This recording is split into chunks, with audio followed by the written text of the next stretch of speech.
Thumbs up if you can see that. Barb? Great. Thanks, Barb. All right, I have my two experts on, Barb Herrick, our Florida Systems Administrator, and Paul Ladoci, our Systems Administrator. So if I misspeak or miss anything, feel free to chime in.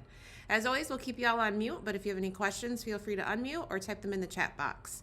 So we're going to jump right in. Why? Why is email security important? Well, these are pretty scary numbers. 96% of organizations were targeted by an email-related phishing attempt.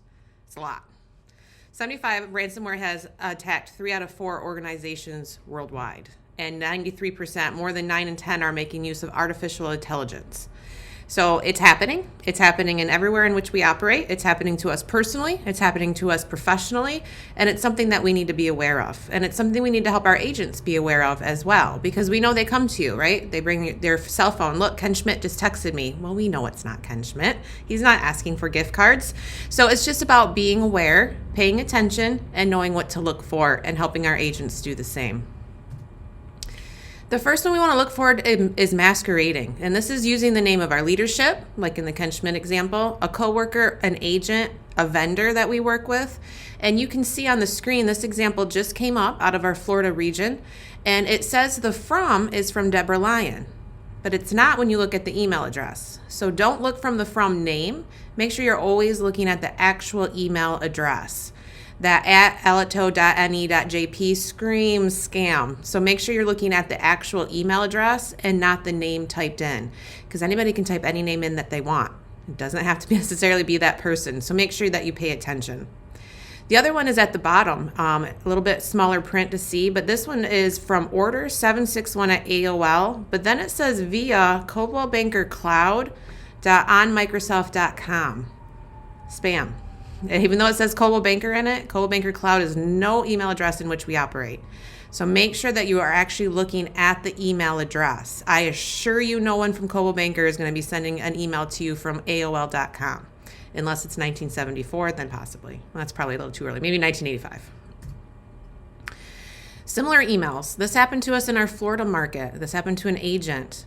They're on the fly, they're busy, we are. You're looking on your cell phone, small screen. If you're like me, your eyes aren't getting any younger, so it's kind of hard to see. So at first glance, it may look correct, but it isn't. So you want to pay attention. So in this first example is my actual email address, carrie@schmidthq.com. But look at this. If you go to GoDaddy and see if this URL is available, it possibly could be. And then you could make an email address that looks very much like mine, that is very much not mine. It's Schmidt LHQ, just a T for an L. Depending on the font, depending how you're viewing it, at first pass, it could look legitimate.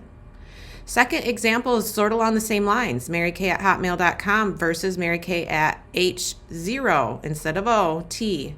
First pass, in a hurry, could look legit. Make sure we're paying attention.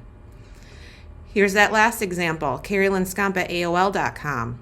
Carrie Lynn with only one N, scomp@aol.com. Very similar. If you're in a hurry, you could miss it. So make sure that we're paying attention to the actual email address in which these are being sent. One of the main scams is a billing concern.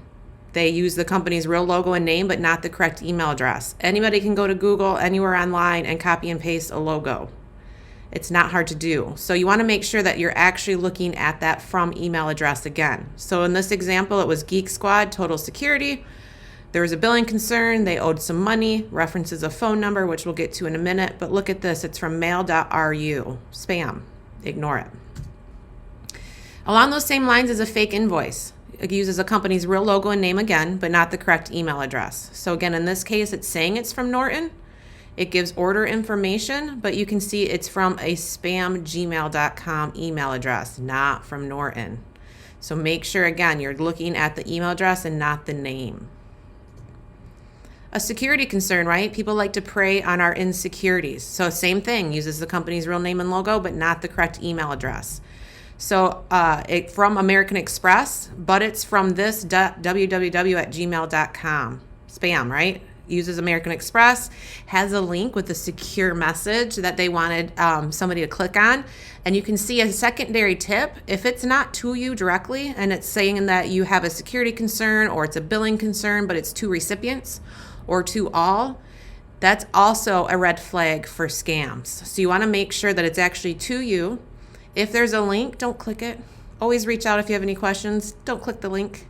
Make sure it's from the actual person and not just the words in there. And you can see this one also screams scam by saying it's via sendgrid.net. So 2 tips here. Don't click the link. Make sure it's actually to you. A promise of money, right? If it's too good to be true, it is. This is lesson 101. We learned this in kindergarten, right? If it's too good to be true, it is.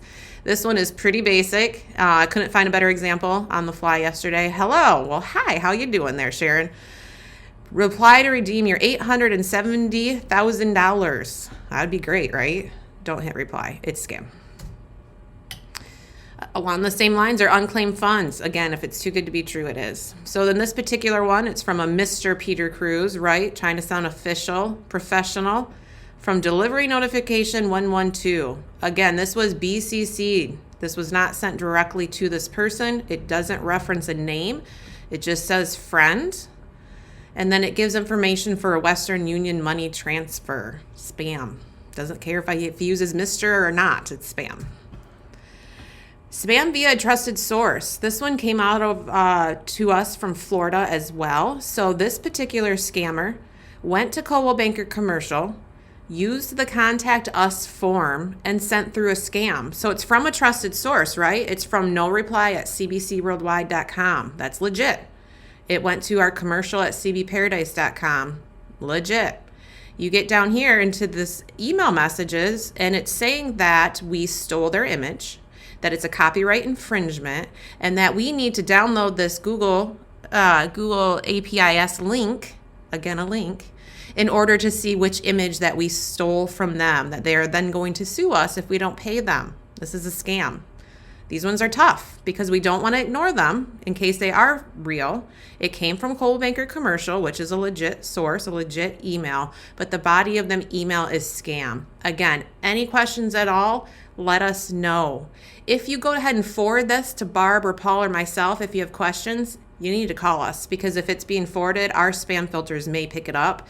So if you have any question at all, you can always screenshot it and send it to us, chat us, call us, whatever it might be. But these are toughies because they are legit from the source, but the body of the email is the scam.